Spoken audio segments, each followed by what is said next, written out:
Bismillahirrahmanirrahim. Alhamdulillahi rabbil alamin. Wa bihi nasta'in ala umuri dunya waddin. Wassalatu wassalamu ala ashrafil anbiya wal mursalin. Sayyidina Muhammadin wa ala alihi wa sahbihi ajma'in. Muslimin, muslimat, penonton ceramah pada malam ini, Assalamualaikum warahmatullahi wabarakatuh. Alhamdulillah, mari kita mulakan ceramah kita pada malam ini dengan mengucapkan kesyukuran kepada Allah SWT kerana dengan izinnya kita dapat bertemu pada malam ini, berkuliah dan berkongsi ilmu dalam topik dalam topik dan dalam rangka memperingati kelahiran Maulid Nabi SAW, kelahiran Nabi SAW.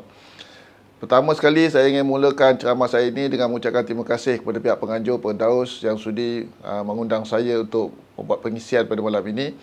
Dan terima kasih saya juga kepada sekalian para penonton yang sudi melapangkan masa untuk menonton ceramah pada malam ini, baik secara live ataupun selepas daripada sesi live ini. Semoga bermanfaat dan beroleh kebaikan daripada perkongsian pada malam ini. InsyaAllah pada malam ini bersempena dengan memperingati Maulid Nabi yang seringkali kita anjurkan, kita lakukan dengan kedatangan bulan Rabiul Awal, saya akan berbicara tentang satu topik, pelajaran dari dakwah Nabi sallallahu alaihi wasallam. Secara fokusnya ialah dalam soal membangun 6 sifat cemerlang bagi para pendakwah ataupun bagi Muslim. Sebelum tu, izinkan saya untuk menghuraikan kenapa saya pilih topik ini dan kenapa tajuk ini relevan dalam konteks memperingati Maulid Nabi. Seperti biasa, setiap kali datangnya bulan Rabiul Awal, kita akan memperingati hari kelahiran Nabi sallallahu alaihi wasallam. Tapi kita harus jelas kenapa kita melakukan perkara ini tahun demi tahun, iaitu untuk mengambil iktibar dari sejarah Nabi sallallahu alaihi wasallam. Supaya dengan itu kita boleh menjadi Muslim yang lebih baik, Dengan mengambil iktibar itu kita boleh mencontohi Nabi sallallahu alaihi wasallam dalam apa jua aspek kehidupan. Dan ini sesuai dengan firman Allah SWT dalam surah Al-Ahzab ayat 21. Laqad kana lakum fi Rasulillahi uswatun hasanah. Yang bermaksud sesungguhnya untuk kamu pada diri Rasulullah SAW itu terdapat contoh yang baik. Kemudian Allah SWT berfirman dalam surah Al-Qalam ayat 4, wa innaka la'ala khuluqin azim. Sesungguhnya pada engkau Muhammad itu akhlak yang sangat agung. Maka kenapa kita harus mencontohi Nabi? Kerana Allah katakan sendiri, Allah sendiri menyaksikan bahawa Nabi ini mempunyai akhlak yang sangat agung. Kedatangan Maulid Nabi, menyambut kelahiran Nabi SAW ni bukan seperti kita menyambut birthday kita ataupun birthday ahli keluarga kita, yang kadang-kala ia hanya bersifat celebration semata-mata. Kelahiran Nabi SAW bukan hanya untuk diselebrate, kerana yang penting sebenarnya untuk kita mengambil pelajaran daripada kelahiran itu. Kerana itulah tujuan Nabi SAW itu datang, diutus oleh Allah SWT kepada manusia, supaya kita mengambil pelajaran daripada beliau, bukan hanya untuk celebrate tentang kelahiran beliau. Jadi, apa yang perlu kita ambil pelajaran daripada Nabi ini? Terlalu banyak, kerana sejarah hidup Nabi ini terlalu luas. Orang menulis buku berjilid-jilid tentang sejarah hidup Nabi. Ada ensiklopedia tentang sejarah hidup Nabi. Pastinya saya tidak akan mampu untuk menghuraikan setiap satu segala secara komprehensif sejarah hidup Nabi. Maka saya memilih satu aspek daripada sejarah hidup Nabi, daripada kehidupan Nabi untuk kita ambil iktibar.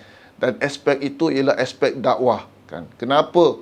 Kerana dakwah ini adalah antara perkara yang penting dari hidup Nabi. Kenapa penting? Kerana dakwah itu adalah tugas utama Nabi. Allah tidak hantar Nabi, tidak memilih seorang menjadi Nabi kecuali untuk berperanan sebagai pendakwah, menyebarkan agama Allah SWT kepada manusia.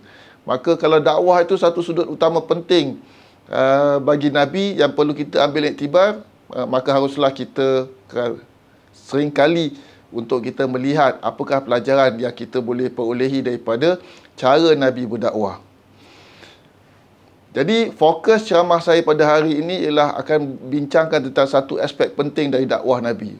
Kalau kita bercakap tentang dakwah pun, dakwah Nabi ini adalah sangat luas. Ada pelbagai aspek dan orang menulis pelbagai buku berjilid-jilid tentang dakwah Nabi. Baik di zaman Mekah ataupun di zaman Madinah, cara Nabi berdakwah dan sebagainya. Jadi, dan tidak realistik juga untuk saya nak menghuraikan keseluruhannya. Maka saya pilih satu sudut, satu fokus yang saya rasa kurang dibicarakan oleh orang ramai tentang dakwah Nabi, bahkan kurang disentuh oleh orang ramai apabila mereka menyambut Maulid Nabi. Fokus saya ialah tentang dakwah Nabi, ialah tentang bagaimana Nabi membangun dan mendidik ataupun tarbiyah para sahabat sehingga menjadi kader-kader dakwah yang cemerlang. Semasa di bawah kepimpinan Nabi, semasa Nabi hidup, bahkan selepas itu penerus perjuangan setelah kewafatan Nabi SAW. Sehingga kan Islam ini berkembang lebih luas dan lebih jauh daripada zaman Nabi. Kenapa seperti itu? Kerana Nabi telah berjaya untuk membentuk para sahabat dia tu menjadi kader dakwah yang cemerlang. Sehingga dengan kematian dia itu, dia tidak mematikan dakwah, bahkan menjadikan dakwah tu lebih berluas, lebih berkembang lagi. Hinggalah bermula di tanah Arab, sampailah berkembang ke tanah Melayu, yang menjadikan datuk nenek kita semua seorang Muslim. Akhirnya lahir kita sebagai Muslim juga, yang mana itulah satu perkara yang harus kita syukuri. Kerana apa? Kerana cemerlangnya dakwah agama Islam ini yang dimulakan oleh Nabi melalui mendidik para sahabat dia menjadi kader-kader dakwah yang cemerlang. Dan ini satu aspek yang saya rasa penting untuk kita fikirkan apabila kita menyambut Maulid Nabi ini sebagai sebahagian daripada usaha untuk kita mengambil iktibar, pelajaran daripada sejarah perjuangan Nabi. Maka ceramah ini bertujuan untuk membangun visi ataupun tasawur bagi melahirkan individu yang akan menggerakkan dakwah. Sekarang ini dan di masa akan datang. Sesuai dengan contoh Nabi SAW dan keperluan semasa. Ceramah ini akan berkongsi tentang visi, secara khusus tentang bagaimana kita mendidik generasi pendakwah, bukan hanya setakat melahirkan Muslim. Supaya dan visi dakwah ini, visi generasi dakwah ini akan menjadi penentu arah tuju dan orientasi tarbiyah dan dakwah bagi sesiapa yang ingin mengguna pakai apa yang akan saya kongsikan nanti.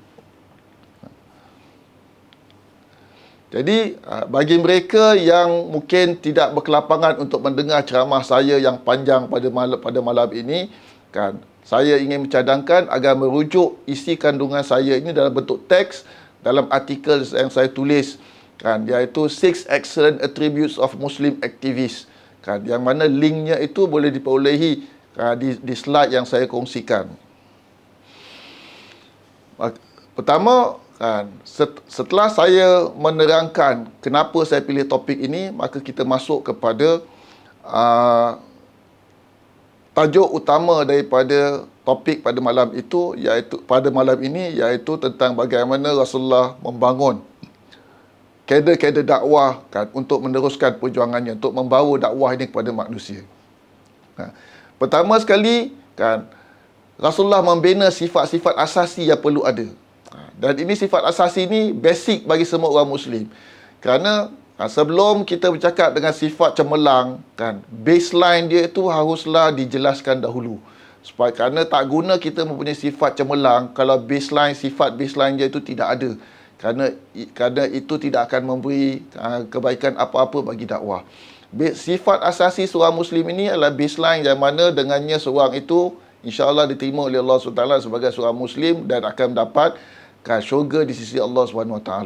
Dan dalam hal ini, kalau kita belajar apakah sifat asasi seorang Muslim sebelum kita bercakap tentang sifat cemerlang sebagai secondary attributes, maka sifat asasi seorang Muslim itu haruslah ada 3, iaitu akidah yang sejahtera, ibadah yang benar dan akhlak yang mulia. Ini sifat asasi yang perlu ada bagi seorang Muslim sebelum kita bercakap tentang sifat-sifat cemerlang. Sifat-sifat dia penting kerana dia tu sifat asasi. Tanpa sifat ini kita tidak boleh menjadi seorang Muslim yang diridai oleh Allah SWT kerana ada kecacatan pada kita. Sebagai contoh, kalau bagaimana kita boleh beribadah dengan betul kalau akidah kita tidak betul. Kalau ibadah kita betul pun akidah kita songsang, Allah tidak akan redha. Dan dalam Islam ini, kalau kita ada akidah betul tapi tidak beribadah, malas, tidak solat, tidak buat rukun iman pun tidak boleh juga. Kerana Islam bukan hanya agama untuk beriman saja, tapi juga perlu ada ibadah. Kan? Dan kalau kita akidah betul, ibadah betul, tapi akhlak tunggang langgang, tidak ada sifat ihsan pada manusia, tidak ada sifat ihsan kepada bukan muslim, tidak ada sifat ihsan pada binatang, kan? Itu pun dicela oleh Allah SWT. Jadi ketiga-tiga ini haruslah ada sebagai asas bagi seorang muslim. Namun saya tidak akan fokuskan pada malam ini untuk menghuraikan ketiga-tiga sifat asasi ini, walaupun dia itu sangat penting. Kenapa? Kerana sifat-sifat asasi ini telah banyak diperkatakan dalam kuliah, ceramah dan modul-modul pembelajaran agama yang boleh kita hadiri sepanjang tahun di pelbagai masjid dan badan-badan Islam. Sebagai contoh, MUIS ada menyediakan modul adil, kan, yang bercakap tentang seperti manual Muslim dalam aspek ibadah, cahaya keimanan dalam aspek akidah, dan insan pilihan, modul insan pilihan dalam persoalan akhlak, yang mana perinciannya boleh dilihat pada link yang saya sediakan, kan? Dan mereka yang ingin bertahu bagaimana apa dia tu sifat asasi huraiannya itu, bolehlah pergi kepada modul-modul ini. Saya ingin memfokuskan ceramah saya pada dalam ini membicarakan tentang sifat sifat cemerlang, yang mana dia tu dibina on top of these three basic baseline attributes for Muslim. Apa dia sifat cemerlang yang ingin saya bicarakan pada malam ini, kan? Sebagai pelengkap tapi penting, kan? Dia tu pelengkap tapi penting, kan? Kenapa penting? Saya akan terangkan kenapa dia tu penting. Tapi salah satu sebab kenapa saya ingin bicarakan 6 sifat cemerlang ini sebagai ambil pelajaran daripada cara Nabi membentuk para sahabat menjadi pendakwah yang baik, ialah kerana apa? Dia tu tidak banyak dibicarakan dalam sesi-sesi pembelajaran agama, baik di kuliah-kuliah maghrib, di ceramah-ceramah, bahkan dalam maulid Nabi pun jarang orang membicarakan tentang perkara ini. Orang biasa saja membicarakan tentang benda-benda yang kita tahu tentang bagaimana Nabi berhijrah, pelajaran-pelajaran asasi tentang akhlak, tentang akidah dan tentang isu-isu semasa. Jadi saya ingin bicarakan 6 sifat cemerlang ini supaya kita boleh mencontohi Nabi SAW dalam berdakwah. Satu. Yang kedua, supaya dengan sifat cemerlang ini kita boleh wujudkan dalam diri kita dan dalam diri mereka yang kita bentuk sebagai pendakwah, sebagai contoh anak-anak kita, murid-murid kita, supaya mereka ada niche dalam peribadi mereka. Niche itu menjadikan mereka tu sebagai stand out berbanding dengan orang-orang lain. Orang tengok dia ni macam special lah bila buat kerja-kerja dakwah ni. Kenapa? Kerana dia ada sifat-sifat tertentu. Kenapa dia macam tu? Oh, kerana dia tu dilatih, lahir daripada sekolah ini, kan. Biasanya orang yang mempunyai niche ini, dia ada specialty yang orang boleh identify. Dia tu lahir daripada graduate sekolah dan sebagainya. Dan begitulah pendakwah pun harus macam tu. Dia perlu ada niche supaya dengan itu dia tu stand out berbanding dengan orang lain, dan dengan itu orang akan sentiasa mendekati dia. Dan itu salah satu cara bagaimana kita make ourselves valuable di depan manusia, supaya dengan itu dakwah kita menjadi lebih berkesan. Kan, dengan niche ini kita jadi pembeza dengan aktivis lain, kan. Orang mau nasihat, orang akan datang kepada kita. Kerana apa? Orang tahu bahawa kita punya pandangan-pandangan yang sangat relevan dan sangat bersesuaian untuk menjadi solusi kepada pelbagai masalah yang dihadapi oleh manusia. Kemudian dengan 6 sifat cemerlang ini, saya harapkan kita dapat lahirkan pendakwah yang cemerlang. Apa maksud pendakwah yang cemerlang? Maksudnya pendakwah yang berperibadi mulia, kan? Mempunyai komitmen yang tinggi dalam kerja dakwah, berdisiplin dalam berorganisasi, kan, dan produktif, kan. Ini antara sifat-sifat kecemerlangan dalam dakwah, yang mana, kan, bagaimana kita melahirkan benda ini dalam diri seorang ialah untuk kita cultivate 6 sifat cemerlang yang akan saya huraikan pada malam ini. Pertama, kan, sekarang kita masuk kepada huraian kepada 6 sifat cemerlang yang saya katakan tadi, dan saya ingin mulakan dengan sifat pertama. Sifat pertama yang perlu ada untuk kita lahirkan pendakwah cemerlang, sebagaimana Nabi melahirkan para sahabat dia sebagai pendakwah cemerlang, ialah melahirkan manusia yang sentiasa bermisi dakwah. Itulah yang dilakukan oleh Nabi pada para sahabat dia, iaitu membangun individu yang hidup bermisi dakwah. Maksud bermisi dakwah tu apa? Sentiasa ingin aktif terlibat dalam kerja kemasyarakatan. Tapi, kan, penglibatan dalam kerja kemasyarakatan bagi kita seorang Muslim ini yang cemerlang bukan hanya sebagai social aktivis. dan bukan hanya untuk jayakan aktivisme sosial, dan bukan hanya untuk mencetus kos social change dalam masyarakat. Kerana Muslim bukan hanya untuk mencapai benda ini. Kan? Jadi untuk apa Muslim terlibat dalam kerja kemasyarakatan? Untuk apa Nabi mendidik para sahabat untuk involve dalam kerja-kerja kemasyarakatan, baik di Mekah atau di Madinah?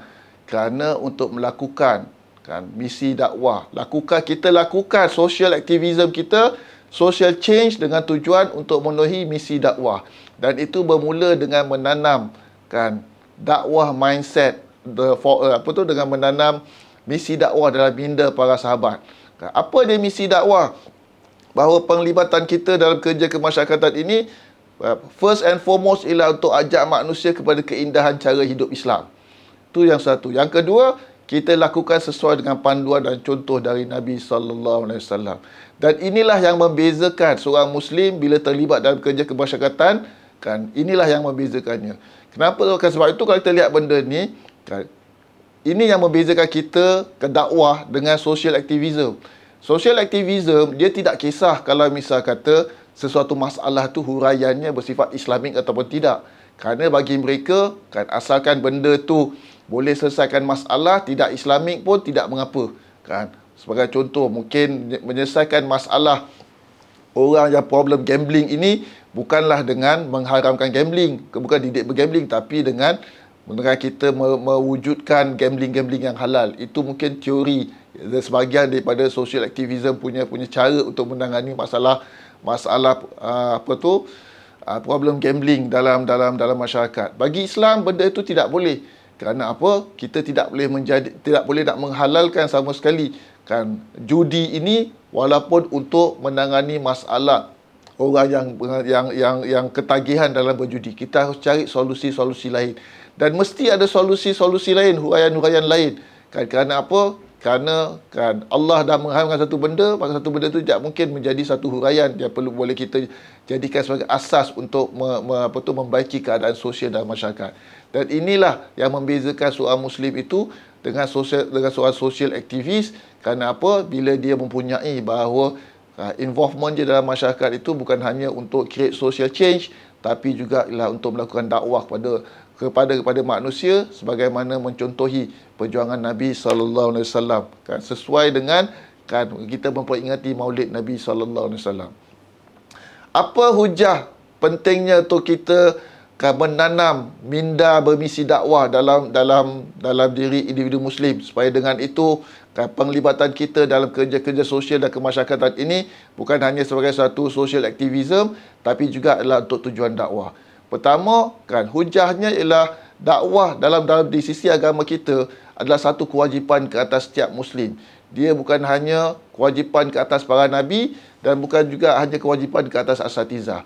Dan ini disebutkan dalam banyak ayat Al-Quran yang saya letakkan di slide saya, yang saya tidak perlu nak membacakannya kepada para penonton sekalian bagi menjimatkan masa. Tapi para penonton boleh membaca setiap ayat-ayat itu dan juga huraiannya, yang kesemua itu dirumuskan oleh para ulama tentang bahawa dakwah ini adalah tanggungjawab setiap Muslim pada takat yang semampu mungkin. Maka memang betul, maka dengan ini bukan semua Muslim perlu menjadi ustaz atau ustazah, tapi semua Muslim wajib menyumbang pada dakwah dan menjadi pendakwah ikut kemampuan masing-masing. Pendakwah yang mungkin bukan mengajar, bukan menyampaikan agama seperti mana kuliah saya pada malam ini, tapi pendakwah dalam bentuk-bentuk lain.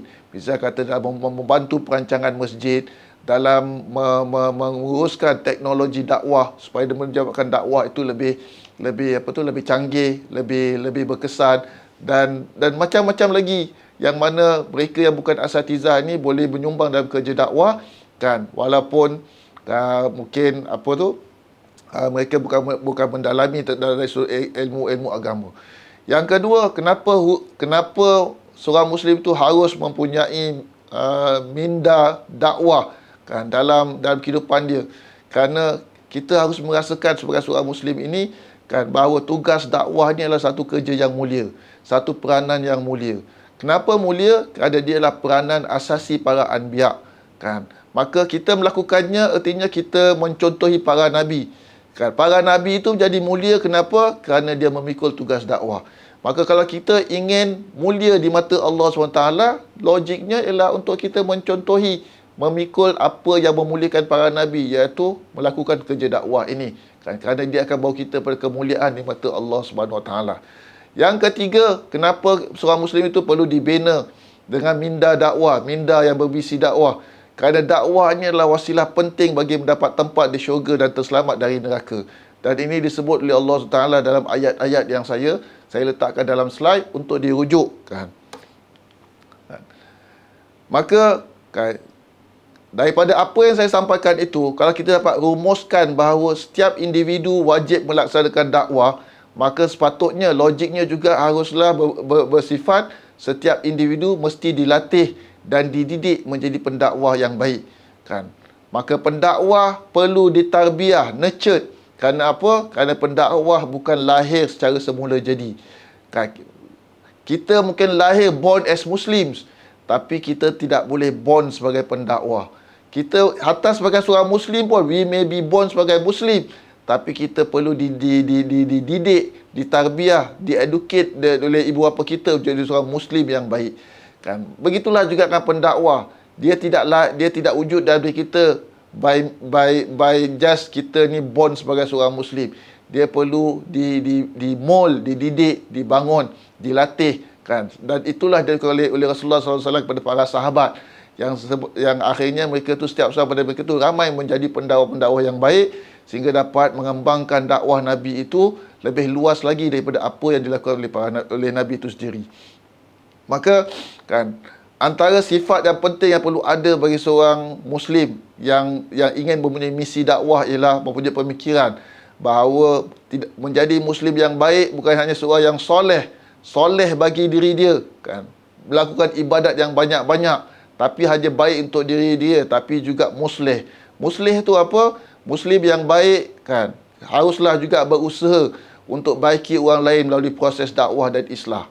Kalau dia solat, tidak cukup untuk dia merasakan gembira bahawa dia banyak melakukan solat, hafal Quran, tapi dia harus merasakan juga gembira untuk penting mengajak orang lain merasa kemanisan solat seperti mana dia rasakan, dan juga menghayati Al-Quran sebagaimana yang dia rasakan daripada kemanisan membaca dan menghafal Al-Quran itu sendiri.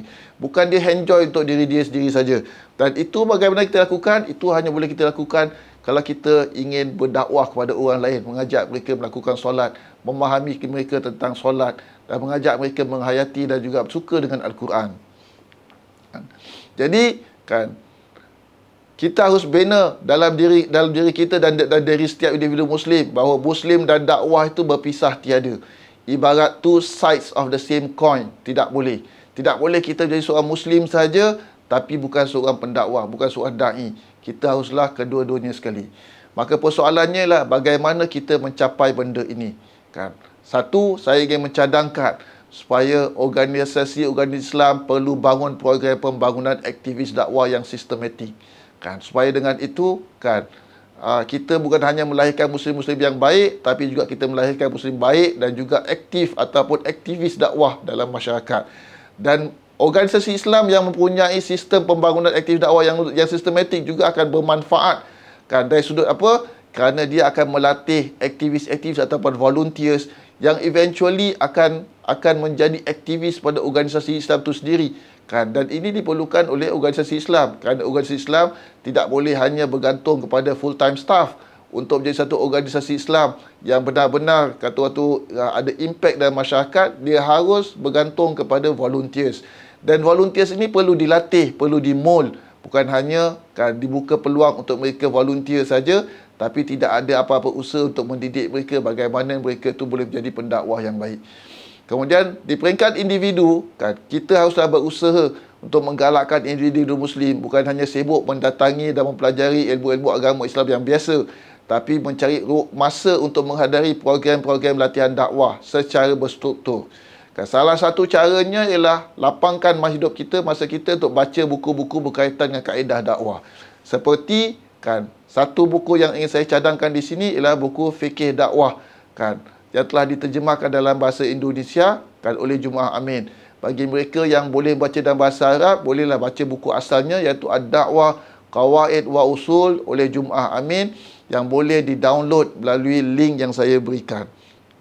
Ini muka depan buku berkenaan dalam bahasa Indonesia dan dalam bahasa Arab.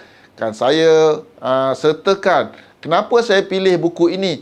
Kerana dalam buku ini ada 10 kaedah fiqh dakwah kan yang sangat menarik kan, yang saya ingin cadangkan kepada sesiapa pun muslim yang ingin mempunyai, ingin jadi muslim yang berminda dakwah, yang bermisi dakwah, supaya master kan 10 kaedah ini kan. Kerana kalau kita benar-benar menghayati dan menguasai 10 kaedah ini, insya-Allah dia akan menjadi kita, dia akan memberi kita suatu idea bagaimana melakukan dakwah itu dengan cemerlang, sehingga orang melihat 10 kaedah ni sebagai sifat kita, jadi kita stand out dalam kerja dakwah ni kan. Sebagai contoh, cuba kita lihat kan, kaedah pertama kan, dakwah ni perlu apa? Al-qudwah qabla dakwah. Tunjukkan contoh sebelum berdakwah kan, mengikat hati dahulu sebelum kita kan menyampaikan Islam.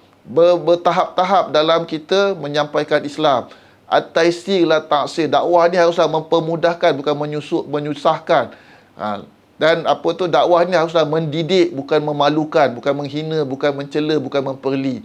Dakwah ni haruslah menjurus pada mendidik sesuatu menjadi baik, bukan menyindir-nyindir dia seperti mana yang banyak berlaku dalam media sosial. Itu bukan dakwah. Kerana dakwah bukan pada asalnya bersifat menghina. Dakwah itu ialah mendidik manusia. Dan mendidik manusia ni haruslah hanya akan berkesan kalau kita memenangi hati dia, win hearts and mind. Dan win hearts and mind ni tidak boleh berlaku kalau kita menggunakan taktik mencela, menghina, menyindir semata-mata. Tak ada orang menjadi suka kepada kita kalau kita menjadi kaki perli kepada dia. Orang hanya suka pada kita kalau kita mempunyai ikatan hati yang kuat dengan dia, iaitu dengan sifat mesra dan kasih sayang.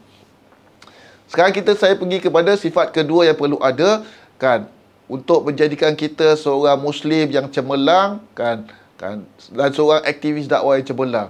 Yang sifat kedua ialah komitmen dengan amal jama'i. Apa maksud komitmen dengan amal jama'i? Muslim ini dia seorang individu tu dia bukan hanya perlu muslim, tapi dia juga seorang yang perlu berminda dakwah. Tapi minda dakwah ini kan tidak memadai kan. Kita harus bina juga dalam individu muslim itu seorang keupayaan untuk menjadi a team player, anggota pasukan yang berkesan. Kenapa? Kerana ini berdasarkan kepada firman Allah Subhanahu Wa Taala dalam surah Shaf ayat 4. Innallaha yuhibbul ladzina yuqatiluna fi sabilihi saffan ka'annahum bunyanun marsus. Yang bermaksud sesungguhnya Allah mengasihi orang-orang yang berperang untuk membela agamanya dalam barisan yang teratur. Maksud barisan teratur tu apa? Dalam kumpulan yang tersusun, organized, in an organized manner kan, bukan setakat seorang-seorang diri buat itu masing-masing, buat hal masing-masing, walaupun kan atas nama dakwah kan. Dakwah haruslah seperti ini kan. Dan kalau kita lihat dakwah Nabi kan, kita akan dapati bahawa amal jama'i ataupun dakwah secara organisasi, secara kolektif ini adalah sunnah para Nabi. Nabi Muhammad SAW dan para sahabat kan. Dakwah Nabi berjaya kerana apa? Kerana dia dibantu oleh para sahabat daripada kalangan Muhajirin wal Ansar. Maka sebab itu Allah sebut, Allah puji bukan hanya Nabi tapi juga para sahabat dalam surah Muhammad ayat 18. Muhammadur Rasulullah walladzina amanu ma'ahu kan. Allah dalam ayat ini Allah memuji bukan hanya Nabi saja, tapi Nabi dan para sahabat. Kenapa? Kerana gandingan Nabi dan para sahabatlah secara kolektif menyebabkan dakwah menjadi berjaya, menjadi cemerlang kan. Kemudian kalau kita lihat Nabi Isa sendiri pun kan, dia dibantu oleh golongan Hawariyun, dan ini disebut juga dalam surah As-Saff, nahnu ansarullah kan. Golongan Hawariyun. Nabi Musa dan Nabi Harun kan pun berdakwah dengan dibantu oleh 70 kader dakwah yang disebut dalam Al-Quran. Kemudian Al-Quran menceritakan bagaimana Nabi Musa diperintahkan oleh Allah SWT untuk melantik 12 nakib, ketua-ketua, supaya setiap seorang itu menjadi pembantu pada dia. Dan semua ini kalau kita rumuskan menunjukkan bahawa kan, hatta para Nabi juga memerlukan tim untuk menjadikan dakwah. Maka kalau kita benar-benar ingin mewarisi tugas dakwah para Nabi, tidak cukup hanya untuk kita buat dakwah sendiri-sendiri kan, bersusah payah sendiri-sendiri dengan niat untuk mengubah masyarakat, tapi kita tidak mencontohi satu aspek penting daripada sunnah Nabi dalam berdakwah, iaitu berusaha untuk berdakwah secara kolektif, dengan menggabungkan diri kita dalam kumpulan-kumpulan dakwah yang sesuai dengan cara kita, sesuai dengan kehendak Islam, supaya dengan itu dakwah menjadi lebih berkesan. Jadi Muslim yang baik kan haruslah berusaha untuk sentiasa sumbang dakwah dalam kerangka kerja berorganisasi, bukan hanya aktif seorang-seorang diri saja dalam kerja dakwah. Maka dengan itu kan hendaklah kita berusaha pada setiap masa mencari organisasi yang relevan bagi sumbangannya. Kalau yang belum mula bekerja dalam organisasi dakwah, mulakanlah usaha untuk mencari organisasi yang relevan sesuai dengan sumbangannya, sesuai dengan dengan kepakaran dia dan juga dengan selera dia. Selama mana organisasi itu tidak menyeleweng di sisi agama, mungkin dia tu berbeza-beza dari sudut style saja, maka kita pilih mana yang sesuai. Kemudian setelah kita bergabung, berusaha pula untuk berfungsi dengan baik dalam kerja berorganisasi tanpa kira kedudukan. Jangan kita join organisasi hanya kerana nak jawatan-jawatan penting saja, dan jangan kita aktif dalam organisasi itu kalau kita ada jawatan saja. Kalau jadi askar biasa, kita malas, kita tidak suka. Kita join hanya kepada mereka yang ingin menjadikan kita leaders.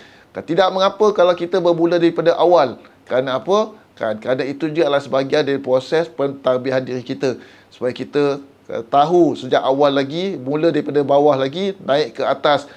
Supaya dengan itu, kedudukan kita dalam organisasi lebih mantap dan lebih dapat diterima oleh segala mereka yang berada dalam organisasi itu.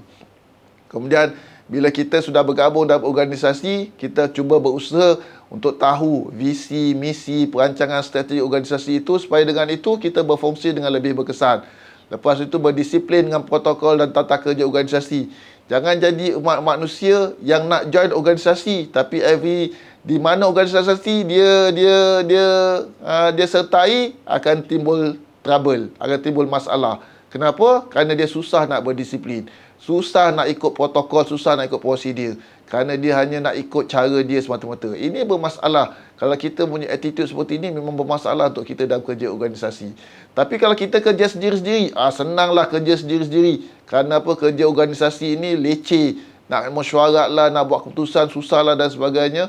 Memang betul susah. Tapi itulah sunnah Nabi juga. Caranya ialah untuk kita merubah organisasi berkenaan, bukan kita abandon totally, detach diri kita daripada kerja-kerja dakwah dalam organisasi. Jadi memang betul kerja organisasi ini memang lebih mencabar dari kerja sendirian. Kerja sendirian syok cepat, laju dan sebagainya Kerana apa? Kerana kerja organisasi ini kita perlu akur dengan protokol dan birokrasi. Mesti ada. Takkan tak ada organisasi yang tidak ada protokol dan birokrasi. Kerana itu diperlukan untuk good governance. Kalau semua benda free for liberal, apa benda saja boleh buat ikut suka tanpa ada protokol, di sana tidak akan ada good governance dalam organisasi itu, dan itu akan timbul mudarat lain. Kemudian dalam organisasi pastinya kita akan bekerja dengan pelbagai manusia yang masing-masing ada perbezaan dan kepelbagaian, dan itu kadang-kala memerlukan masa untuk kita membuat keputusan sesuai dengan supaya dengan itu kesepakatan itu dapat diwujudkan. Tapi kita harus faham bahawa kesukaran itu juga adalah sesuatu perkara yang harus dilalui oleh Nabi. Nabi harus bincang banyak-banyak kali sesuatu isu, dan kadang-kala bertengkar dengan para sahabat dalam soal misalnya nak berperang, nak pergi keluar Madinah ke ataupun nak bertahan di Madinah. Kenapa? Kerana lecehnya kerja organisasi itu adalah sesuatu yang necessary untuk mencapai matlamat yang lebih besar lagi, iaitu keberkesanan impact daripada kerja dakwah dalam bentuk organisasi. Namun Allah ada menyebut satu ayat dalam Al-Quran yang memberi kita yang kata orang tu memberi kita, kata orang tu semacam memujuk diri kita untuk tolerate sedikit kesulitan dalam kerja organisasi ini, kelecehan yang ada kerja organisasi ini, iaitu ganjaran yang besar. Jadi kalau kita rasa leceh bekerja organisasi ini, kita lebih suka dengan kerja sendiri-sendiri, ingatlah pada ayat ini. Kerana ayat ini menawarkan kita ganjaran yang besar pada ketika kalau kita mampu untuk tolerate kelecehan dalam kerja organisasi. Apa ganjaran besar Allah katakan itu? Mereka Allah mengatakan dalam surah At-Taubah ayat 71 bahawa orang beriman lelaki dan perempuan ini seharusnya menjadi saling bantu-membantu dalam kerja dakwah, dalam urusan agama. Kan? Walaupun leceh, tapi akhirnya Allah kata ulaika sayarhamuhumullah. Mereka itu akan diberi rahmat oleh Allah Subhanahu Wa Taala. Artinya rahmat Allah Subhanahu Wa Taala itu lebih besar dan lebih mantap untuk mereka yang sanggup berhadapan dengan kelecehan kerja organisasi. Dan kalau kita tanya diri kita sebagai seorang manusia, apa sebenarnya yang nak kita cari kan sebagai seorang Muslim?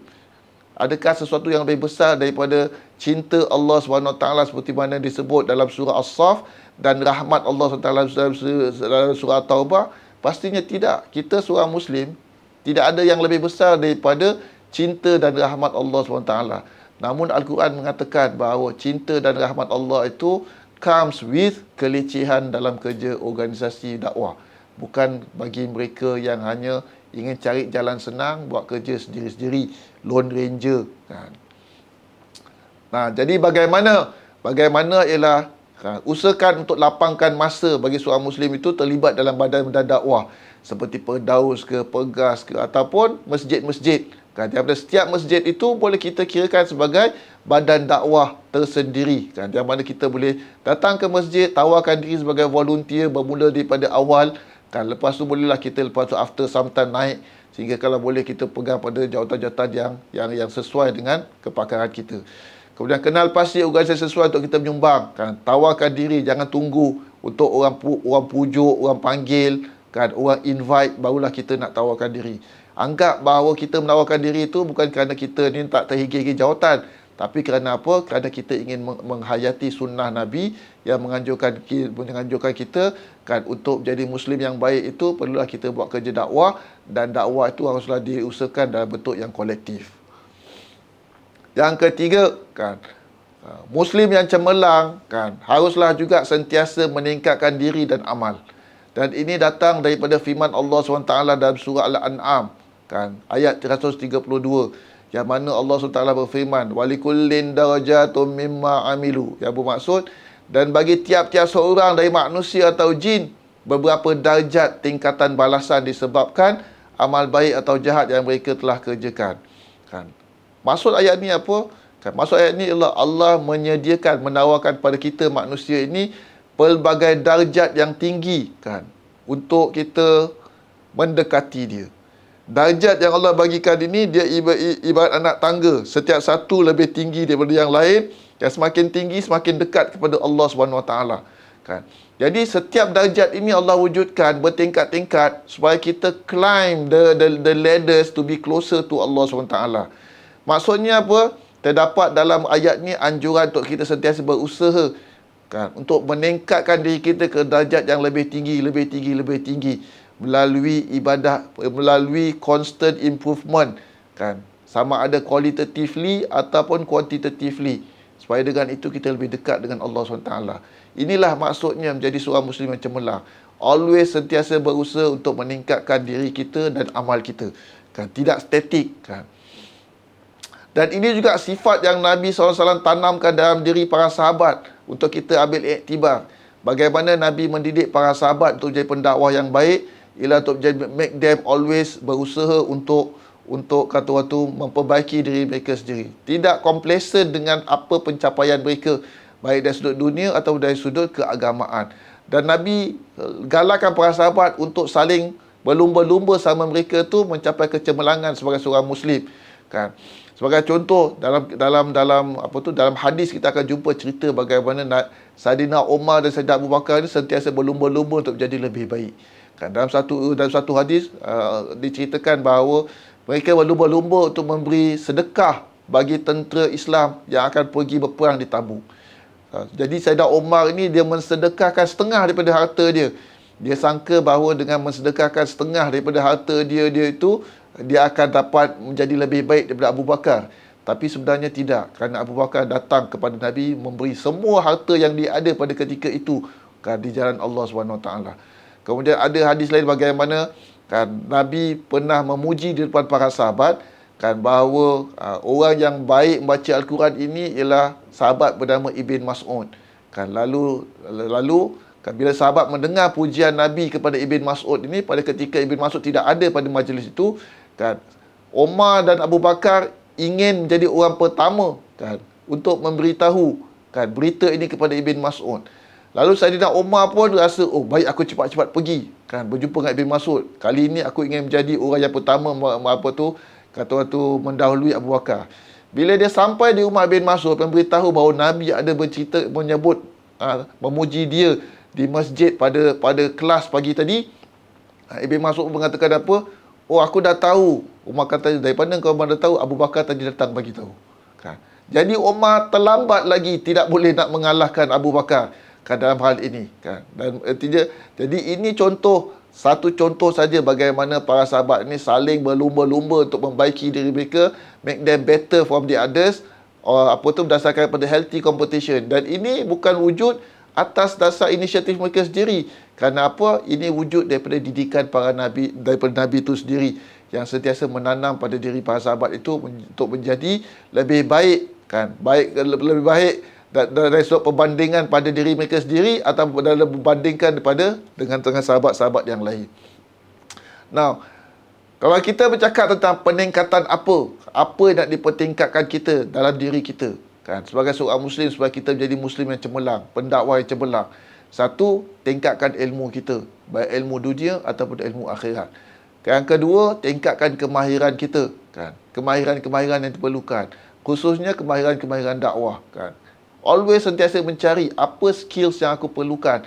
Dakwah ni perlu apa? Perlu public speaking. Cuba try untuk ada public speaking. Kalau memang kita jenis memang tak boleh tak public speaking, kita identify apa skills lain. Aku mungkin public speaking ni tak begitu bagus, tapi aku ni jenis writers. Jadi tulis banyak-banyak. Find ways untuk kita menjadi good writers, supaya kita boleh contribute dakwah ni dari sudut penulisan. Tingkah laku yang baik, sentiasa cari jalan bagaimana kita boleh improve tingkah laku kita. Baca Stephen Covey ke, baca Thinking Hats ke, Six Thinking Hats ke, apa benda yang sentiasa boleh menjadikan kita sentiasa manusia yang lebih baik, kan. Namun, kan, yang lebih penting ialah sebagai seorang Muslim ini, untuk jadi seorang pendakwah yang baik, ialah peningkatan ibadah peribadi kita, seperti solat, puasa, zikir, tilawah, sedekah dan lain-lain, kan. Kita sebagai seorang Muslim, janganlah kita jadikan kewajipan dakwah ini sebab untuk ketepikan ibadah-ibadah sunat. Sebagai contoh, ustaz kata bahawa kita haruslah menjadi seorang pendakwah, buat kerja organisasi, lapangkan masa untuk buat kerja-kerja dakwah kerana ini sunnah Nabi, ini ada pahala besar. Lalu kita pun sibukkan diri kita dalam kerja-kerja dakwah. Terlalu sibuk sampai tak ada masa, balik rumah penat, tak ada masa nak baca Quran, tak ada masa nak solat-solat sunat, tak ada masa nak bangun malam. Bangun malam kita hanya pada waktu bulan Ramadan saja, kan. Jadi ini satu benda yang harus kita atasi. Tidak boleh seperti itu. Kerana apa? Kalau kita buat seperti itu, kita sebenarnya tidak faham cara Nabi mendidik para sahabat dia. Kerana para Nabi, kalau kita lihat Nabi itu sendiri, Nabi adalah orang yang sangat sibuk dalam kerja dakwah, tapi dia juga seorang yang sangat sibuk dalam beribadah. Kan, setiap malam dia bangun malam, kan. Kita mungkin tak boleh nak mencontohi Nabi. Para sahabat pun sama. Para sahabat ni dikenali sebagai ruhban fil lail, fursan fil nahar. Ahli ibadah di waktu malam, tapi pejuang di waktu siang. Kita jangan jadi orang sibuk dalam buat kerja dakwah waktu siang, tapi malam, kan, tidur berdengkur, susah nak bangun. Kalau bangun pun tengok bola saja yang kita boleh bangun, kan. Ibadah lain susah nak bangun. Ini tidak bagus, kan. Walaupun kerja dakwah kita itu bagus untuk kita dah bersemangat nak buat kerja dakwah, tapi jangan sampai kesibukan kita tu menyebabkan kita tidak ada masa untuk kita pertingkatkan ibadah peribadi kita tu sendiri. Statik saja sepanjang tahun, kan. Kita tak kisah kalau kita hanya maintain yang wajib-wajib saja. Ibadah sunat kita tu tak pernah kita lakukan. Pentingnya peningkatan ibadah ni bukan hanya untuk manfaat diri kita, mendapat pahala, collect pahala untuk diri kita, supaya dengan itu kita boleh dapat kejayaan di hari akhirat. Tapi kita harus faham bahawa ibadah ni juga penting kerana dakwah ni penuh cabaran, kan. Oleh kerana dakwah ni perlu cabaran, dia perlu kekuatan rohani. Dan kekuatan rohani ni datang dari hubungan yang kukuh dengan Allah Subhanahu Wa Taala. Maka sebab itu Nabi dan para sahabat, semakin dia sibuk dan berat tanggungjawab dakwah, semakin mereka dekat kepada Allah SWT dan beribadah. Kerana from those ibadah they found strength untuk diorang endure the hardship dan persevere dengan tanggungjawab dan ujian-ujian dalam kerja dakwah ini, kan. Maka dengan itu, kan, saya ingin mencadangkan agar kita, kan, set mind kita ini, dengan penyataan ini, iaitu, kan, jangan jadikan diri kita hari hidup kita hari ini sama dengan semalam. Kerana apa? Kerana di sisi para ulama kita terdapat frasa seperti mana saya tulis dalam slide, bahawa siapa yang hari ini sama dengan semalam adalah rugi. Ini bukan hadis, tapi ini adalah statement yang jadi pegangan para ulama dan orang alim sejak dahulu lagi, kan. Maka sebab itu, kalau kita lihat kehidupan para ulama orang alim, mereka akan sentiasa berusaha untuk menjadikan hari ini lebih baik dari semalam dan esok lebih baik pada hari ini. Tahun depan mesti lebih baik pada tahun ini. Ramadan ini harus lebih baik daripada Ramadan lalu. Kalau kita mengeluarkan zakat, sebagai seorang Islam kita mengeluarkan zakat, kita ada visi, misi dan juga perancangan untuk pastikan zakat tahun depan lebih banyak daripada zakat tahun ini. Kenapa? Kerana we must always continuously improve our ibadah, termasuk zakat kita. Jangan merasa tak kisah, alamak tahun ni tak cukup nisab, tak payah zakat, tak apa lah, tak wajib. Kita harus rasa kesal, alamak tahun lepas aku bayar zakat $50, tahun ini cuma $30 je zakat aku. Kita harus punya rasa kekesalan. Kenapa? That is not an improvement. Tapi kita kena ada azam. Kalau tahun ini $50 aku keluarkan zakat, tahun depan aku azam untuk keluarkan lebih sikit, $60 ke $70. Kan? Maka dengan itu, kita akan sentiasa mempertingkatkan ibadah kita. Bagaimana? Ini kan, ibadah ini kalau kita ingin mempertingkatkan, haruslah kita rancang. Untuk merancang, caranya ialah wujud checklist. Masalahnya ialah ramai di antara kita tahu tentang pentingnya ibadah sunat, tapi kita tidak pernah plan. And biasanya apa yang berlaku ialah one who fails to plan, plans to fail. Kalau kita tak plan sesuatu, memang kita akan gagal. Memang kita tak akan buat. Maka sebab itu perlu planning. Kalau kita boleh ada checklist dalam hidup kita sebagai seorang Muslim untuk menjadi pekerja yang cemerlang, checklist. Besok ada meeting, besok kena submit betul, besok bikin projek tu, besok follow up ini, kan, besok buat nak telefon ini dan sebagainya, kan, plan itu, plan dia sebagainya. Kenapa? Masalahnya ialah ramai pada kita tak pernah include dalam kita punya daily checklist kita ibadah kita. Dan ini haruslah kita ubah, kan. Untuk kita jadi seorang Muslim yang cemerlang, kita bukan hanya perlu concern and plan kita punya daily, kan, professional ataupun family activities, tapi juga kita punya personal ibadah dalam checklist kita. Sifat keempat yang ingin saya kongsikan daripada pemerhatian saya kepada dakwah Nabi SAW ialah sifat mampu memimpin. Aktivis dakwah yang baik mestilah juga mampu memimpin dengan baik. Mestilah juga dibina dengan sifat kepimpinan.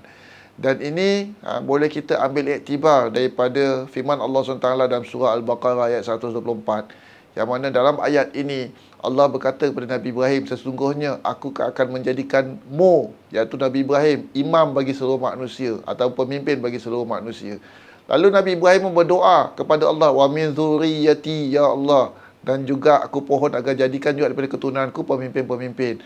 Lalu Allah katakan bahawa dalam ayat ini, lan yanala ahdiyaz zalimin, janjiku tidak akan mengenai orang-orang yang zalim. Jadi dalam ayat ini kita boleh lihat bagaimana Nabi Ibrahim mempunyai vision agar anak cucunya menjadi pemimpin. Kalau vision ini, kalau mendidik anak menjadi pemimpin itu sesuatu yang dilarang oleh Allah SWT sebagai tercela, kan, pastinya benda ini tidak dimasukkan dalam ayat ini.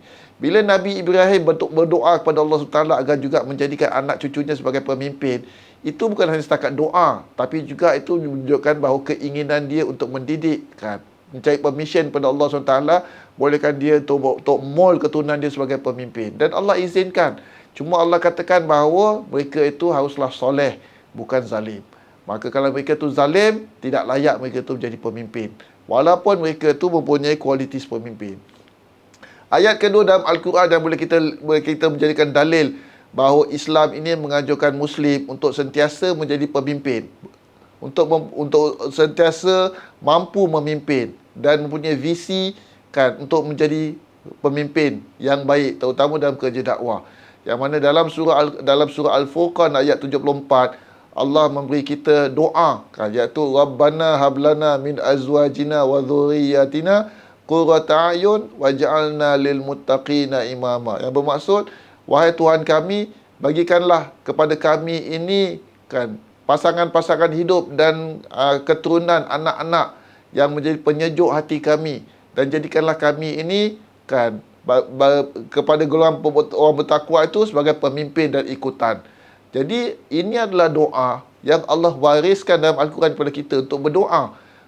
Dan doa ni bukan hanya setakat doa. Doa ini yang Allah bagi kepada kita adalah sebagai satu anjuran agar kita ini menjadikan diri kita sebagai pemimpin bagi masyarakat. Pemimpin, kalau menjadi pemimpin pada orang bertakwa itu sesuatu yang dianjurkan dalam doa ini, maka menjadi pemimpin pada manusia yang biasa-biasa pasti sesuatu yang lebih digalakkan oleh Allah SWT.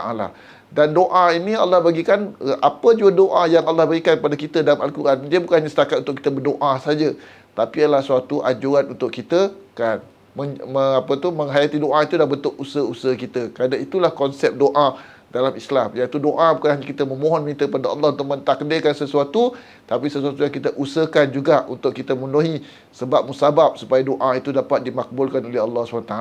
Jadi bila kita berdoa benda ini, dia juga adalah satu anjuran untuk kita memenuhi sebab musabab untuk kita menjadi pemimpin bagi manusia.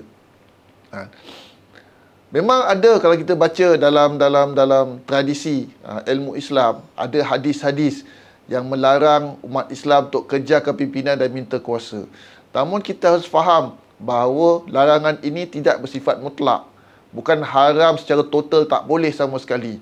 Kenapa? Kerana dalam Al-Quran itu kita sendiri boleh jumpa kisah Nabi Yusuf yang menawarkan diri dia untuk menjadi pemimpin ataupun bendahara ataupun menteri kewangan bagi Raja Mesir. Ini boleh dilihat dalam surah Yusuf ayat 55. Kan? Maka kalau menawarkan diri kita menjadi pemimpin itu semestinya salah di sisi agama, tidak sepatutnya Nabi Yusuf melakukan sedemikian. Kan? Jadi daripada ayat ini, ulama menghuraikan tafsir ayat ini mengatakan bahawa dibolehkan kita untuk menawarkan diri kita jadi pemimpin jika kita rasakan bahawa kita mampu untuk melakukan tugas itu, ataupun di sana tidak ada orang yang lebih layak daripada kita untuk melakukan tugas itu, maka bolehlah untuk kita menawarkan diri kita. Kan? Yang kedua, kita fikir secara logik, kan? Membina kemampuan memimpin tidak mesti menjadikan kita seorang gila kuasa. Kerana membina kemampuan memimpin pertama sekali ialah untuk membina kemahiran untuk memimpin. Tidak semestinya untuk kita cari kuasa. Di luar sana banyak orang, banyak capable leaders, tapi mereka tidaklah kata tu terhigi-higi untuk memimpin. Bahkan mereka sentiasa low profile. Kan, mereka hanya belajar ilmu kepimpinan untuk apa? Untuk bersedia melakukan tugas kepimpinan bila diperlukan. Tapi mereka tidak mestinya menawar dan berebut-rebut kuasa di mana-mana sekalipun. Dan ini kita boleh lihat dalam para sahabat sekalipun. Para sahabat ini apabila tak dilantik jadi pemimpin, mereka semua tak nak. Kan? Tawaduk. Tapi bila setelah dilantik seperti Saidina Umar, dia excel dengan kepimpinan dia. Kenapa? Adakah itu adalah suatu benda yang semula jadi? Tidak. Kerana kepimpinan ini bukan sesuatu yang nature, tapi sesuatu yang perlu di-nurture, di-develop, dan itu di-develop oleh Nabi SAW kata Saidina Umar. Sehingga kan walaupun dia tidak suka untuk menjadi khalifah, tapi bila dia menjadi khalifah, dia cemerlang. Kenapa? Kerana Nabi telah mendidik dia dengan sifat-sifat kepimpinan yang baik. Kan? Kita haruslah, orang Muslim ni haruslah mempunyai kefahaman bahawa setiap seorang Muslim haruslah mampu untuk memimpin, boleh memimpin. Kan? Yang hanya perlu kita lakukan adalah kenal pasti ruang, tahap dan kumpulan yang sesuai. Kalau kita tak boleh, memang kita mungkin tak, darjat kepimpinan kita berbeza-beza. Tak semua orang boleh jadi CEO. Kalau kita tak boleh nak jadi CEO pun, kita boleh memimpin aktivis yang muda-muda. Bahkan menjadi pemimpin bagi misal kata dalam misal kata perkhemahan untuk budak-budak tadika, budak-budak primary school. Kan? Takkanlah kalau kita ni sudah dah bisa kata dah tamat NS sekalipun, kita tidak boleh jadi leaders untuk camp bagi primary schoolers, bagi budak-budak tadika dan sebagainya. Kan, itu satu benda yang tidak logik. Jadi kan kita harus mempunyai perasaan bahawa pemimpin ini bukan hanya untuk orang tertentu saja, tapi pemimpin ini adalah untuk semua orang. Cuma setiap seorang tu berbeza-beza darjat kepimpinannya, maka kita hanya perlu carikan level kepimpinan yang sesuai untuk diri kita, supaya dengan itu kita tetap boleh mainkan peranan kita sebagai seorang pemimpin. Bukti bahawa seorang itu semuanya adalah pemimpin, harus jadi pemimpin yang baik, ialah setiap seorang itu kan mampu untuk menjadi ibu bapa. Dan kita memang dianjurkan untuk menjadi ibu bapa. Bahkan menjadi ibu bapa ni adalah satu benda yang natural dalam diri kita. Kerana setiap seorang pada kita nak kahwin dan nak beranak pinak. Suka untuk beranak pinak. Bagaimana kita nak berkahwin beranak pinak kalau kita kalau kita bukan capable leaders? Dan bagaimana Allah menjadikan menjadi ibu bapa itu sebagai satu benda yang natural dalam diri kita, kalau tidak ada dalam diri kita itu keupayaan natural untuk kita memimpin pada tahap-tahap tertentu. Kan? Jadi itu semua menunjukkan bahawa kita semua boleh jadi pemimpin, hanya perlu identify level kepimpinan yang sesuai, effectiveness-nya itu kan, pada tahap-tahap yang pada bidang dan level yang berbeza-beza. Kalau kita lihat sempena dengan Maulid Nabi ini, kita lihat sejarah Nabi, kita akan dapati bahawa Nabi latih para sahabat menjadi pemimpin. Sebagai contoh, Nabi dedahkan mereka itu pada peranan kepimpinan. Seorang sahabat Muaz bin Jabal, pada waktu muda, Nabi jadikan dia itu sebagai wakil Nabi untuk berdakwah ke Yaman. Ada hadisnya menyebut kisah ini. Mus'ab bin Umair menjadi wakil Nabi berdakwah ke Madinah sebelum Nabi berhijrah ke sana, to prepare the ground. Usamah bin Zaid kan, Nabi lantik menjadi ketua tentera melawan Rom kan. Kemudian Abdullah bin Maktum, yang mana dia tu dikenali sebagai seorang sahabat yang buta, Nabi tidak diskriminate dia. Nabi bagi dia peluang untuk jadi pemimpin, menjadi wakil Nabi, menjaga urusan Madinah pada ketika Nabi keluar pergi berperang, meninggalkan Madinah. Dia pernah menjadi wakil Nabi kan. Nabi menjadi deputy to manage Madinah affairs in his absence pada ketika dia tu keluar berperang untuk berjihad di jalan Allah Subhanahu Wa Taala. Jadi bagaimana kita melakukan benda ini kan? Usahalah untuk kita bina ilmu kepimpinan dari perspektif Islam. Kerana apa? Kerana ilmu membentuk tingkah laku sama seperti pengalaman. Kemudian libatkan diri dalam kerja organisasi. Kerana kepimpinan tidak wujud dalam keadaan lone ranger kan. Macam mana kita nak tahu diri kita layak memimpin, baru memimpin kalau kita lone ranger semata-mata kan? Pemimpin tidak wujud dalam vacuum. Pemimpin hanya wujud dalam apabila kita meletakkan diri kita dalam satu sosial, dalam satu group setting kan, yang mana kita harus interact dan win over people's punya confidence kan. Maka dengan itu barulah kita boleh jadi pemimpin yang baik. Jadi kemudian dedahkan diri kita dengan pelbagai peranan kepimpinan, supaya dengan itu kita dapat pengalaman amali bagaimana memimpin. Bila kita dah settle dengan satu level kepimpinan, cuba kita upgrade untuk mencari peranan-peranan kepimpinan yang lebih tinggi. Bukan untuk kita menjadi gila kuasa, tapi ini adalah salah satu cara untuk kita sentiasa improve ourselves, upgrade ourselves.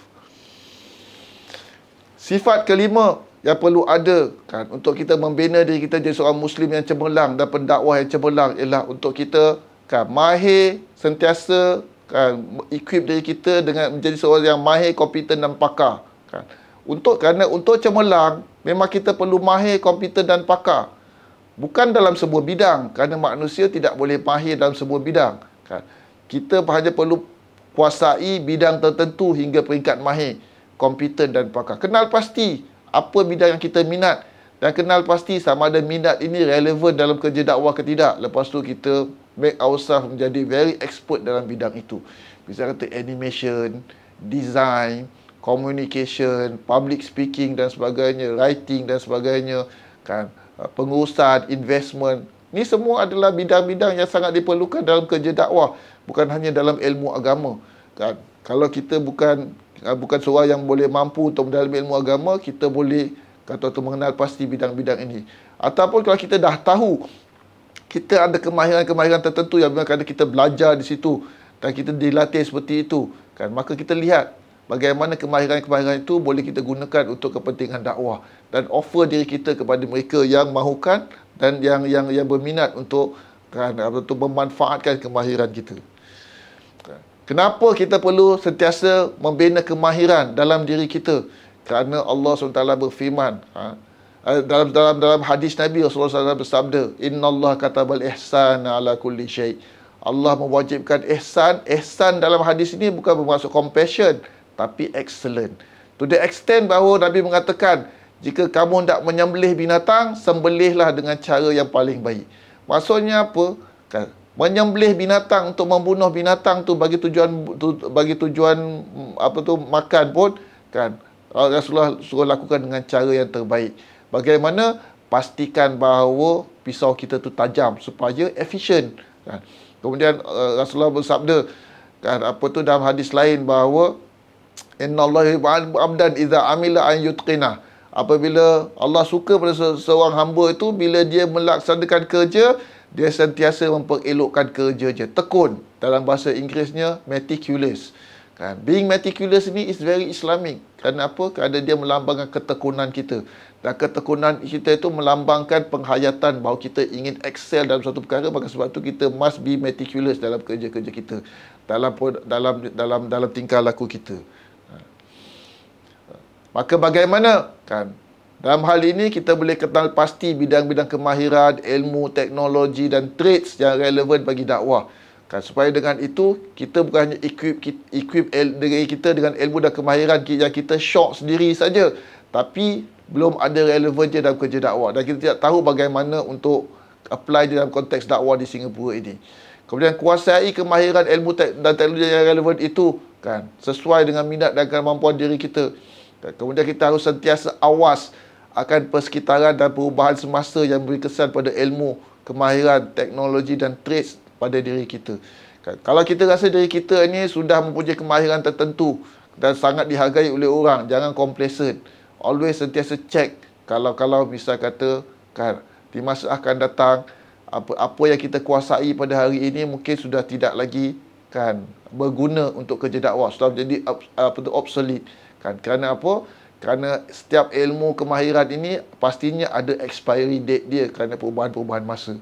Maka kalau kita sentiasa awas tentang perubahan keadaan, maka kita akan lebih cepat untuk bertindak, untuk kita re-equip ourselves dengan new skills, new knowledge, new mastery in technology. Kan? Supaya dengan itu kita tidak obsolete disebabkan oleh kan ilmu kita yang sudah tidak lagi begitu relevan dalam kerja-kerja dakwah di masa akan datang. Maka dengan itu, orang Islam haruslah sentiasa mengamalkan pembelajaran berterusan. Learn, relearn and unlearn selalu. Kenapa? This is very Islamic. Ini bukan hanya sesuatu yang dianjurkan oleh government, tapi ini adalah sesuatu yang memang dianjurkan oleh agama Islam itu sendiri. Dia adalah sebahagian seperti boleh saya katakan tadi bahawa seorang Muslim itu harus sentiasa memperbaiki diri dia. Termasuklah memperbaiki dari sudut dan upgrading dari sudut ilmu dan kemahiran. Kalau ingin membaca lebih lanjut lagi, saya ada menulis artikel berkaitan dengan persoalan seperti ini yang boleh di-link, boleh diklik pada link yang saya berikan. Jadi, yang keenam, yang terakhir, sifat yang harus kita ada, kita bina untuk menjadi seorang Muslim yang cemerlang sesuai dengan apa yang dicontohkan oleh Nabi SAW itu sendiri. Kan? Iaitu, Muslim yang cemerlang haruslah bersikap dan minda yang terbuka, inklusif dan universal. Kenapa? Kerana kalau kita lihat, misi dan dasar dakwah itu kan, dia tu adalah terakam dalam firman Allah SWT dalam surah Al-Anbiya ayat 107. Dalam ayat ini Allah SWT memberitahu tentang misi Nabi sebagai seorang Nabi. Misi Nabi untuk berdakwah. Apa dia? Wa ma arsalnaka illa rahmatan lil alamin. Bahawa kami tidak mengutus engkau wahai Muhammad kecuali jadi rahmat bagi sekalian alam. Apa keyword dia? Keyword dia yang pertama ialah lil alamin, untuk sekalian alam. Nabi diutus oleh Allah SWT untuk bring compassion, untuk berdakwah, bukan hanya kepada kaum tertentu, orang Arab, masyarakat tertentu, geografi tertentu, tapi untuk semua. Dan Allah tidak sebut kepada manusia pun, Allah sebut pada sekalian alam. Kan, jadi rahmat pada sekalian alam. Termasuklah menjadi rahmat kepada binatang-binatang, kan, kepada anjing, kucing dan sebagainya. Binatang-binatang yang disuruh hukum Islam najis di sisi Allah SWT pun sebenarnya kan menjadi misi Nabi untuk bersifat rahmat kepada mereka sekalipun. Kan? Kerana mereka adalah sebahagian daripada alam ciptaan Allah SWT. Jadi, the word lil alamin itu kan implies kepada Muslim to always be open, inclusive and universal dalam thinking dan terutama dalam kerja dakwah dia.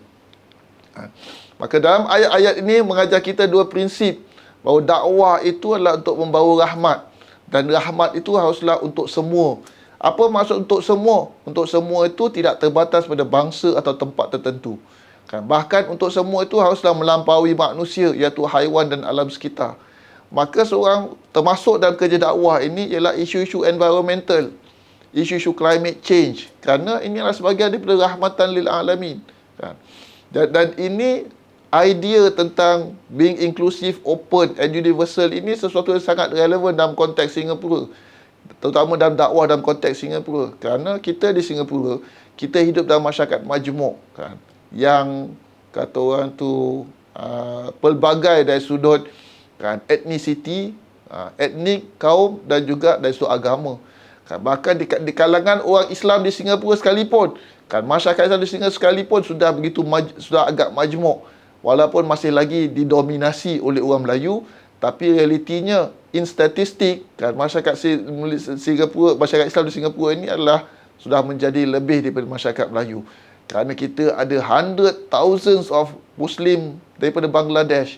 Walaupun mereka itu sebagai pekerja, kata orang tu pekerja sementara di Singapura, tapi they are fellow Muslims. Mereka ada di antara mereka bekerja dah 5 tahun, 10 tahun.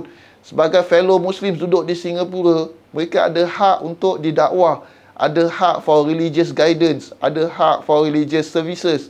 Kan? Jadi kita tak boleh deny mereka. Dan kita hanya boleh, kata orang tu, include mereka itu dalam agenda dakwah kita, kan, hanya kalau kita mula bersifat terbuka bahawa dakwah ini bukan hanya untuk orang Singapura saja, bukan hanya untuk orang Melayu saja, bukan hanya untuk kan kita-kita saja, tapi haruslah hari ini dakwah kita bersifat lebih terbuka seperti itu. Sekarang ini kita boleh jumpa ramai expats Muslim daripada Turki, daripada negara Arab, kan, diorang duduk kat Singapura ni bertahun-tahun. Takkanlah mereka itu harus berterusan, kata orang tu, in the fringe dalam aktiviti agama di Singapura ini. Kan, tak ada ruang untuk mereka belajar, tak ada ruang untuk mereka mendalami agama, dan kita tidak cater to their religious needs. Sedangkan diorang itu adalah fellow Muslims. Kan. Ya, kemudian kenapa isu ni relevan? Kerana hari ini kita terbuka pada dunia luar. Keterbukaan ini menyebabkan kita harus kan, mempunyai minda yang terbuka untuk kita lebih mampu berhadapan dengan cabaran-cabaran daripada dunia luar, disebabkan oleh perkembangan infokom yang expose kita dan anak kita dengan more diversity, kan. Dan itu memerlukan minda yang berbeza daripada 20-30 tahun dahulu. Kemudian hari ini bendanya adalah sangat penting. Kerana apa?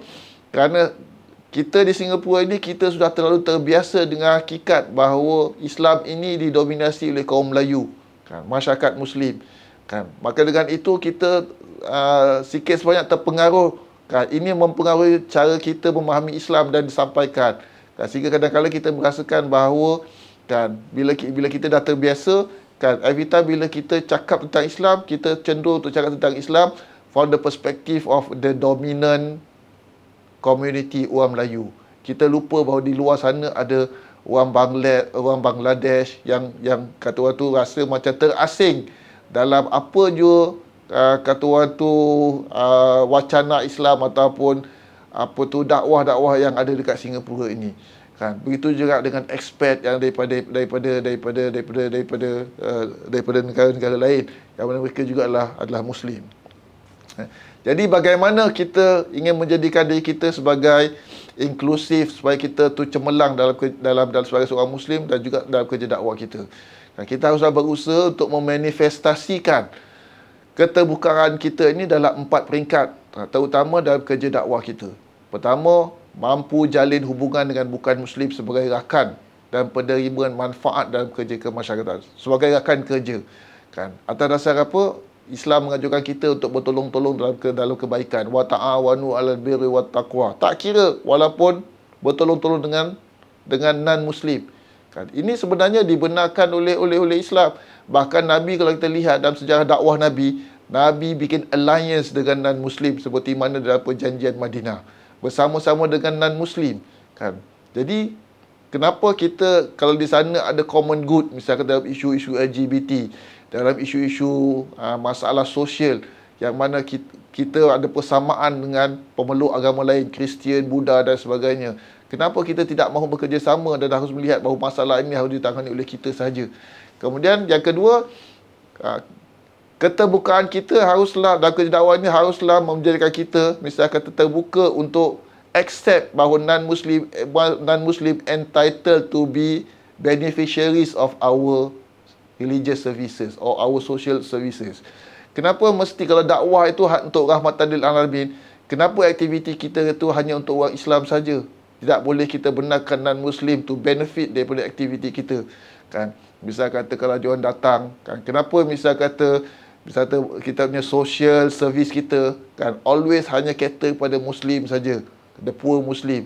Adakah dekat dalam neighborhood kita, kalau kita ada center di Bukit Batok, di Chua Chu Kang, di bawah blok, kan, hanya orang Muslim saja yang poor yang perlu kita bantu, kan?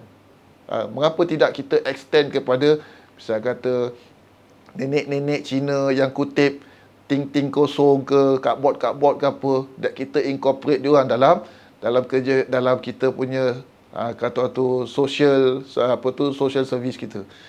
Yang kedua, bagaimana kita manifestasikan sifat universal kita dalam kerja dakwah kita ini ialah inklusif dan meluaskan khidmat dakwah kepada Muslim yang bukan Melayu dan bukan warga Singapura, macam saudara-saudara kita daripada Bangladesh, expats kita daripada Turki, bibik-bibik daripada Indonesia. Berapa ramai pada takkan mereka hidup jauh pada keluarga, mereka tidak ada masalah, tidak ada masalah mental, tidak ada masalah emosional, tidak ada masalah sosial, tidak tu ke mana tempat mereka mengadu, kan?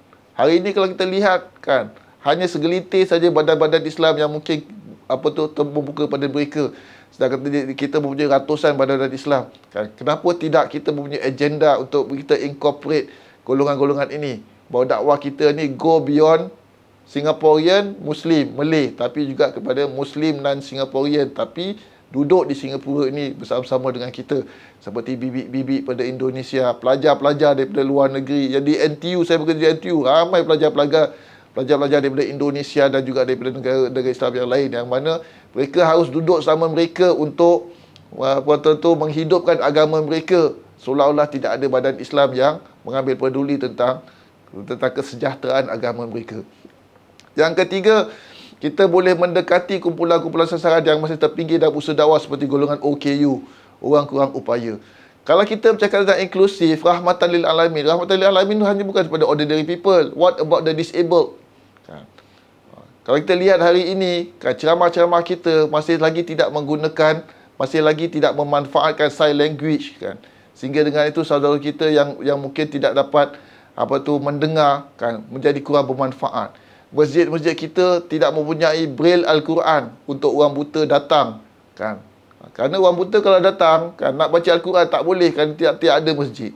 Takkanlah orang buta tak boleh nak iktikaf. Dan kalau dia nak iktikaf, bagaimana dia orang boleh nak beriktikaf di masjid kalau duduk, kan, bawa Quran mereka sendiri, kan? Jadi, kan, kenapa? Kerana benda ni belum terbiasa lagi. Kenapa? Kerana kita masih lagi mempunyai keterbatasan dalam approach kita tentang being inklusif dalam kerja dakwah kita. Kita melihat bahawa golongan disabled ini sesuatu yang, kan, yang seperti mana in the fringe, selalu terlepas dalam kerja dakwah kita, kan. Sebagai kita lihat satu-satu perkara, kan. Kalau kita lihat at the national level, kan, semakin meningkat kes-kes anak-anak kita mengalami autism. Dan ini adalah statistik yang wujud di kalangan orang Islam sendiri. Banyak, hatta di kalangan asatizah pun terdapat ramai anak-anak mereka yang disebut autistik. Kan, cuba kita tanya, di manakah anak-anak autistik ini hari ini boleh dapat bimbingan pelajaran agama madrasah-madrasah mereka? Kan, setahu saya, kan, di Singapura ini hanya ada MIJ saja yang menawarkan kelas-kelas pendidikan agama untuk anak-anak autistik. Kita ada 70 masjid, kan. 70 masjid, tidak ada satu pun masjid yang sekarang ini yang benar-benar boleh menawarkan program satellite di kluster-kluster masjid untuk anak-anak autistik ini, kan. Dan tidakkah ini merupakan satu keterpinggiran, kan? Kenapa?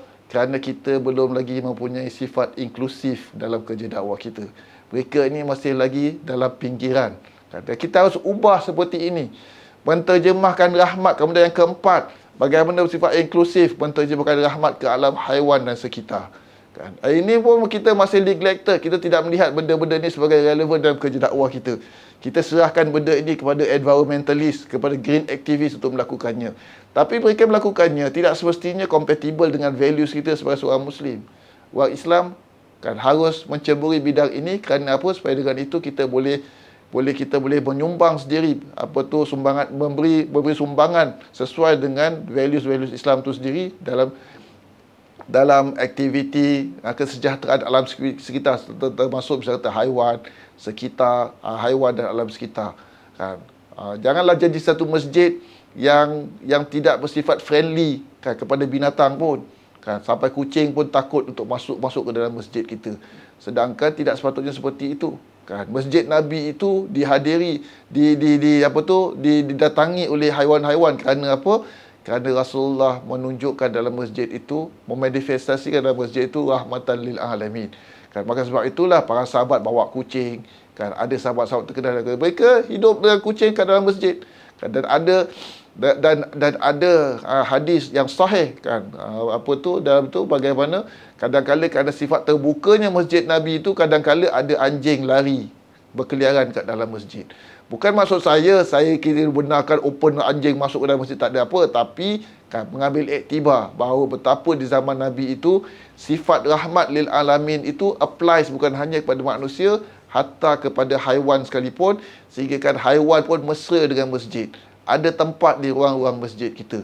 Hari ini kan mungkin memang perlu kita jaga sensitiviti tertentu, tapi paling kurang kita kena ubah kan realiti yang ada sekarang ni, bahawa masjid ni seolah-olah kan hanya untuk manusia saja, tidak ada ruang untuk benda-benda yang bersifat binatang dan juga alam sekitar. Wallahu alam. Kan, sebagai penutup kan, saya ingin berkongsikan dekat sini bahawa apa yang saya katakan sebagai 6 sifat cemerlang, angka 6 itu bukanlah keramat. Dia tidak menggambarkan sifat yang komprehensif dan menyeluruh. Saya pilih 6 kerana apa? Kerana untuk tujuan praktikal.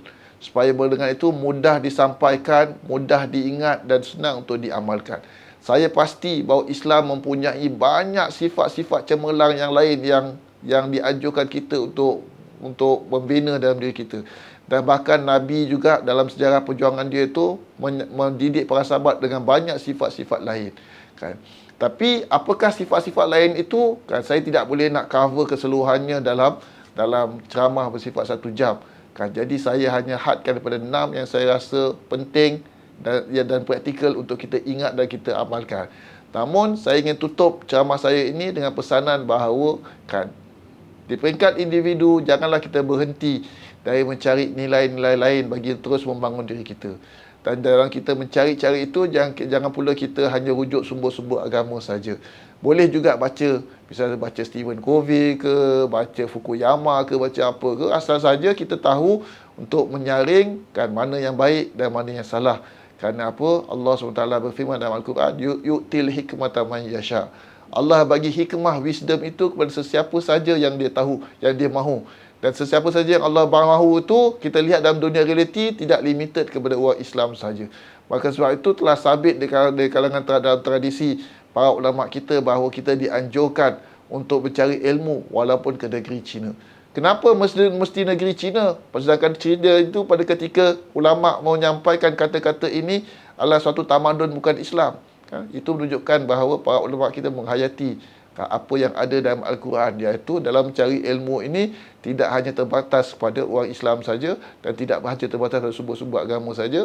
Mana yang boleh kita cari dan kita rasakan baik kan, sesuai dengan prinsip agama kita, kita boleh bersifat terbuka kan untuk kan membaca dan merujuk kepadanya. Jadi untuk bacaan lanjut bagi memperkukuhkan apa yang saya sampaikan pada hari ini, bolehlah membaca buku-buku yang saya cadangkan dalam slide ini. Akhir kata, saya semoga bermanfaat penyampaian saya pada malam ini dan menyebabkan kita lebih kata orang tu mengenali Rasulullah SAW dan mahu mencontohi dia, biar kita menjadi insan yang lebih cemerlang sesuai dengan daripada apa yang Rasulullah inginkan daripada kita dan umatnya. Saya mohon maaf atas segala kekurangan dalam penyampaian saya ini. Terima kasih atas peluang yang diberikan. Terima kasih atas kesudian untuk mendengar dan menonton video saya ini. Wabillahi taufiq wal hidayah. Wassalamualaikum warahmatullahi wabarakatuh.